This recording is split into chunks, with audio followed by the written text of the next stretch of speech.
balaa ñuy door rek may nuyu sama nene tuuti boobu Mafal borom DKR 221 nene tuuti maa ngi lay nuyu bu baax a baax di la ziara Abdoulaye ñu dooree ko rek ci l'ancien ministre Pape Malick Ndour waaw moom génn na nag tey daal di jaajëfal ay kàddu nag nee na mu ngi jaajëfal ginnaaw bi mu jaajëfalee ñi nga xamante ne ni bii moo di ay fameem frère am limaale ñi nga xamante ne ñoo nekk ci partem jaajëfal na tamit son grand frère nee na le maire de Dakar Barthélémy Diaz il a bien précisé le maire Barthélémy Diaz maire de Dakar moom loolu la wax. waaw loolu la waxagum ndax. mais ba léegi dama naan loolu statut la. mën na ko def ci deux versions mooy soit xam nga tey même le maire su wàccee par considération par respect. Envers lui da nga koy wax monsieur le maire par exemple. Quand on parle du DG Thierno Lo on dit pas Thierno Lo mais on dit le ministre Thierno Lo. Même si bu nekkee wàcc na je pense que mën na ko jëlee ci vocation mën na ko jëlee ci beneen façon bi mooy voilà mën na ko jëlee ci beneen bi waaw ci beneen bi laay ñëw mooy dama ko jël ci benn fànn bi mooy bi nga xam ne mën na koo jël comme ki nga xam ne nag même boo nekkatul maire sax ci kanamu askan wi on te considère comme le maire bu nekkee ci beneen bi la mi nga xam ne nag moom dafa jàpp ne wàllum jaay doole da caa am wàllum foqati jàppul considéré wul Abass Fall comme li nga xam ne moo di le maire de Dakar mu ngi considéré ba tey ki nga xam ne moo di Barthélémy Diaz le maire de Dakar mën na ko jëlee ci vocation boobu dans chacun des cas bu mu ci mun di doon il sera le maire su nekkee maire sans comme le roi sans couronne mën na nekk parce que mën nga nekk roi sans couronne li ma doon wax Bour Sine mën nga nekk le maire légitime bon actuellement moom si on se réfère sur les textes ak li nga xam ne moom la yoon maye légitimement ki nga xam ne moo di Abass mooy le maire de Dakar ça moom c'est kenn mënu ci dara même si bu nekkee moom sax il le sait actuellement te ñëpp xam nañ ko je me dis que bon loolu nekkatul débat mooy l'avenir ci kanam remerciement bi mu def ci envers lui aussi c'est normal parce que on a vu que bi Barthélémy Diaz gis déggee nouvelle bi dal ki nga xam ne nag moo di le ministre l'ancien ministre de la jeunesse muy Pape Malick Ndour daa génn def communiqué daal di ko massawu ci li ko dal ainsi de suite ba di ko ci félicité kon nag day rafet tamit bu la kooku waxalee li ni mel yow it booy remercier nga remercier ko te ñàkkul aussi y a des coups de fil qui se sont passés par exemple nit mun na woo ñoom ñaar mën nañoo déggante balaa li nga xam ne moo di ci situation bi parce que Barthélémy Diaz miin na trop li nga xam ne nag moo di justice parce que c'est pas la première et la dernière fois nee nañ nag ki la jiitu ci néeg bu lëndëm moo la mën a wax fi ngay toogee pour man waaw dégg nga wax moo ki la jiitu ci néeg bu lëndëm moo la mën a wax fi ngay toogee voilà waaw mais xam nga Barth il est en train de chercher des alliés man dama jàpp ne li nga xam ne moo jëm ci langum politique jàppal ne li may wax rek du biir day xëy rek wasin te Barth actuellement en train de chercher des alliés waa APR aussi il cherche des alliés parce que ñoom dañoo jàpp ne actuellement benn combat la ñu am muy régime bi fi nekk en place comme ñoom nañu gars yi ni leen defee woon combat ñoom noonu lañu defee seen combat tey parce que dañoo jàpp ne actuellement y a acharnement jëmale ko ci ñoom yaa naka su dul noonu bu ñu gisee koo xamante ne li nañ picc mu lakk ci gannaaw day bëgg day bëgg moroom léegi actuellement ñoom yaa ñëpp booy xool ñoo bekk même danse ñii ñàkk nañ kii ñàkk na li nga xam ne moo di diplôme maanaam ñàkk na assemblée nationale ñàkk na li nga xam ne moom moo di mairie mu Ndakaaru ñii ñàkk nañ gouvernement en plus ñàkk nañ seen poste yañ yoroon yàkk assemblée aussi booy xool ku ci nekk ak la nga ñàkk booy xool dañoo xaw a daje ci fenn mooy seen problème li leen boole yëpp mooy justice beneen bi da nga nekkoon maire kii ñii nekkoon au pouvoir nekk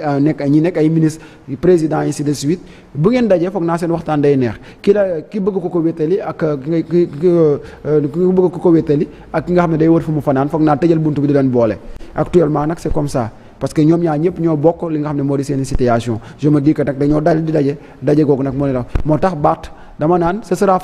plus favorable pour Barthélémy Diaz que pour les autres mais nag am na alliance yoo xamante ne Tata Jolie je l'avertis à l'avance ça passe pas parce que am na ñoo xamante ne day xool boo jëlee le cas de PDS avec Karim Meïssa Wade ba mu allié ak ñoom amu ca dara te ba mu allié ak ñi nga xam ne ñoo di waa Pastef am na dara je me dis que nag bon kenn xamagul mais damay jël li nga xam ne moo di les devants avant que mu ci ñuy xëy du jour au lendemain ñu ne Barthélémy Dias mu nga APR wala waa APR ñenn ci waa APR yi ñëw nañ fekk si Barthélémy Dias na bàyyi xel bu baax a baax fi muy teg tànkam. je vais pas dire que waa APR dañoo bon non parce que ñun ñëpp ñoo bokk Sénégal ñun ñëpp ñoo bokk li ñu bëgg mooy lan le développement du Sénégal donc nag mais il y a des alliés yoo xamante ne ça t'avance pas parce que ki daanu ci li nga xam ne moo di ci ab pouvoir yombatul ci biir Sénégal mu taxawaat fenn daal di jógaat parce que seetlu ko ci ñi fi jot a jaar ñëpp si on prend le cas de Abdoulaye Wade le cas de ñeneen ak ñeneen ñoo xamante ne jaar nañ fi ku ci nekk benn jël bi nga am mooy doon sa jël à vie comme ni ko Yékini Yaxya Jóob Yékini waxoon Sénégal boo fi daanoo benn yoon saa boo xëyee daanu. Abdoulaye mu mel ni rek daal dinay sant ñi nga xamante ne ñoo di gendarme yi ci seen xarañate ndax nee na dossier bi nga xamante ne ni bii moom lañ koy cité moom xamul ba tey benn yoon lu mu doon. daal di nangu parce que xamul lu mu doon mais xam na lu mu doon c'est juste une façon de minimiser li nga xam ne moo di dossier bi non day minimiser parce que je me dis que non mu ko li ma wax day minimiser dossier bi mais xam na effectivement li ñu koy wax parce que ku la envoyé convocation dina la notifier pourquoi cette convocation bu ñu la ko notifié wul boo ñëwee aussi dinañ la wax li tax ñu convoqué la en plus cela aussi yaa ngi contradire li nga xam ne moom la say avocat wax parce que tey ki nga xam ne moo di El Hadj Diouf ba mu génnee wax na li mbir ci li dox diggante moom ak ki nga xam ne moom moo ko porté plainte kon nag kooku wax na ko ci kon ça veut dire que situation bi noonu la daal di demee moo tax ma ne day minimiser li nga xam ne maanaam dossier bi diisul bu tax ñu ciy wax yenn wax yi moom loolu la ko jàppee maanaam amul benn contenu amul fond amul forme loolu la ko mën a jàppee mais quant à dire que xaw ma li ñu may woowee je me dis que non parce que c'est bel et bien li tax ñu woowoon ko parce que le gars avertir na ko à l'avance wax na tey lépp lu ko dal Malick Ndour bokk na ko ca parce que dafa jàpp ne tey torture yañ ko def ak ainsi de suite balaa convocation bee ñëw balaa arrestation li nga xam ne moo di foofee ca fële nga xam ne moo di ca AIBD di ko wax ne da ngaa war a dellu sa kër parce que dañ laa convoqué ainsi de suite xamoon na effectivement parce que ñoom actuellement ils sont très bien informés parce que ni ñuy jàll ci information yi ñu xam ne porte plainte nañ leen def leen ni ñoom xame nañ ni mel c'est juste pour minimiser li nga xam ne moo di débat bi mais je me dis que il sait bel et bien li nga xam ne moom lañ ko doon daal di doyee muy jëm ci wàllum li ca amul kay mooy dossier bi dafa ñëw vide ça su ko waxoon mën naa koo gëm parce que son avocat l'a dit muy ki nga xam ne moom moo di El Hadji Diouf nga xam ne temps yi moom victoire ci kaw victoire lay tegle. Abdoulaye mu mel ni enquête bi day soog a door rek waaye ak lu ci mënti am nañu xaar xool fan la mujjanteel bi di nekk beneen chapitre bi mu ngi ne je l'ai toujours dit les accusations portées contre ma personne sont fallacieuses erronées et reposent sur des néants. On m'accuse d'avoir été complice de certains gendarmes qui auraient reçu mes ordres pour entrer en association avec des nervis afin de torturer une personne. Affirmer que j'ai donné des ordres à des gendarmes est un mensonge. Il est très facile pour la section de recherche de trouver ces supposés gendarmes et je suis prêt à être confronté à eux en toute transparence. En tant que simple citoyen, la RTS pourrait même venir filmer cette confrontation. Abdoulaye, est-ce que RTS...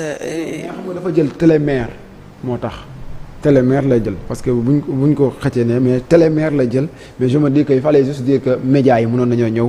couvrir ko si loolu aussi il est en train de se contredire sànq bi doon wax ne xamutoo li ñu ko convoqué. boo liiree loolu dossier dont j'ignore. waaw mais ci biir développé na dossier bi ñu ko doon. dont j'ignore encore les moindres détails. waaw léegi après moom il a donné les détails. lépp moom la ay texam laa nekk di. waaw moo tax ma ne nag actuellement mu ngi ne dont j'ignore les détails mais à l'intérieur il nous a donné les détails. mu mel ni wax bi gudd na. njumtee ngi génn. moo tax ma ne la.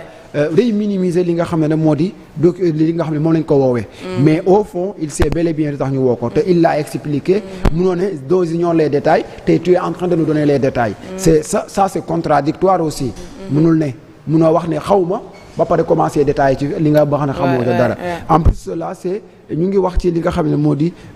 mu ngi remercier.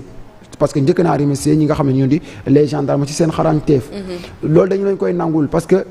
ñi fa génn yëpp même chose lañ wax booy xool Tata Jolie. kon xel a ngi dal foofu. bu nekkee ñi nga xam ne ñoo di les partis au pouvoir. wala ñi nga xam ne ñoo nekkoon parti au pouvoir ñooy taxaw tey di remercier ñi nga xam ne ñoo nekkoon parti ñoo nekk tey ci justice bi. wala ñoo nekk tey ci li nga xam ne moo di ci enquête bi muy waa gendarmerie. je me dis que kon ñu affaire yi xel mu ngi bëgg a dal ci loolee aussi yokk na ci di wax ne li nga xam ne moom lañ koy toppee lim na ko wax na ci lépp ba jeexal ko daal di ci yokkaale nag bëgg na ñu daal di ko daal di filmer ba pare ne li nga xam ne moo jotoon a xew bañul dàqul ñi nga xam ne ñooy les gendarmes yi ñuy wax soi-disant ne ñoom la commandité woon pour ñu dem torturer ñenn ñi moom nee na pare na pour confronter à eux léegi nag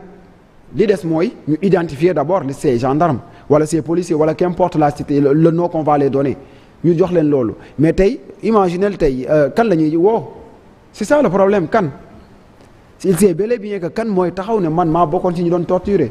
xanaa enquête xuus ba ci digg bi ñu mën a xam te l'enquête comme ni nga ko waxee est en cours kenn mënul xam fan lay mujjee mais li wóor te wóor mooy comme nee na moom pare na man je me dis que ku ne pare naa moom qu'importe la situation bu ñu la woowee ne la ab gendarme mu ngi nii ñëwal confronté wu ak moom dañ la koy nangul ci leneen li nee na bëgg nañu médiatiser ko je vais dire et je vais le répéter c'est juste benn moyen pour won askan wi ne man j'ai rien fait c'est disculper je vais dire d'une manière générale ne defuma dara mais au fond est-ce que def na wala deful yàllaa xam waaye bëgg na daal ñu médiatiser ko te comme taxaw na ba tudd télémaire muy ñun suñu RTS nga xam ne ñun ñëpp ñoo koy yegg nga xam ne ku ci nekk mën ngaa jël signal bi ainsi de suite je me dis que kooku pare na lenn la rek mooy qu'on cherche les preuves ki nga xam ne moo di Touré tamit buy defati yi ni mel na dajale ay preuves yu war yoo xamante ne kay kenn du ko toog parce que kii depuis lors booy xool El Hadj Diouf génn na wax ci ay avocat moom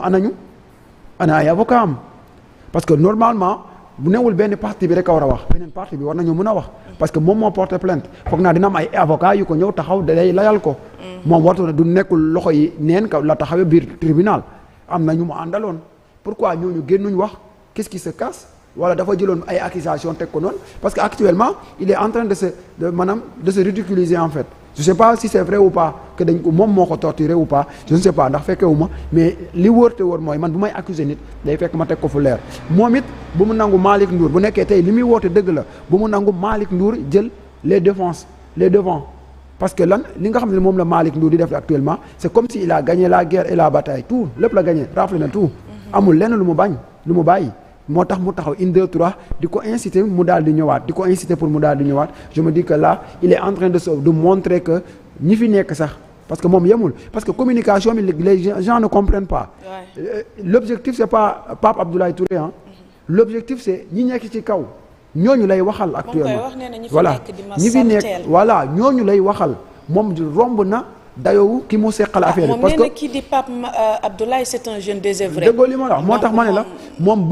considéré ko bëtam romb na Abdoulaye parce que Abdoulaye prox ndoolu la rek pour jàll ba may fàttali le cas de Badara Gadiaga ak ki nga xam ne moo di ki nga xam ne moom la bokkaloon plateau bi muy l'honorable député Amadou ba ñuy wax moom waxatut ak Amadou Ba mooy parler avec directement ki nga xam ne moo di Ousmane Sonko débat bi ça se centré spécialement ci Ousmane Sonko moom it c'est la même chose muy def day ñëw tëb